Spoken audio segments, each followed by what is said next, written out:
Back. So now that we actually have set up the basic plumbing to start working with WebSockets on NestJS, the next step is to kind of set up so that we can start listening for incoming messages right here from the front end. So whenever a front end sends a message over the wire, we want to be able to listen to that message. For instance, I just send a new chat message or something like that. So that's what we're going to set up this lesson.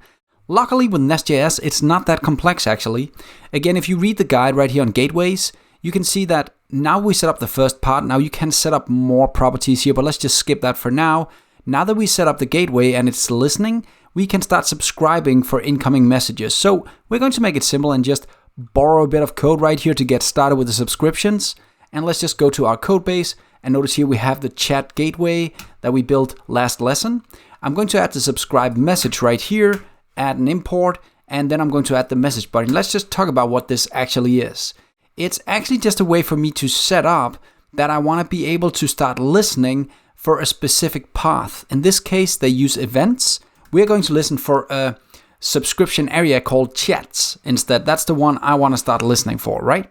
Now, when I actually listen for chats right here, I want to be able to handle chat event like this whenever something happens in that chat area. We'll go and change this later, but right now let's just get it in there so we can start subscribing for messages and see what actually happens. Now, all we're doing is we were just returning the string that we actually got from the message, but let's just add a little thing right here and say hello to the string so that we can see that we are passing something back. And yes, it should be single quotation.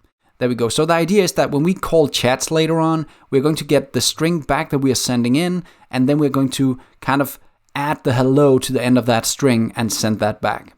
So that's it for actually start subscribing for messages. Now, next lesson, we'll try and see how we can actually use that inside and start setting up an Angular app for the front end part. See you next time. Bye-bye.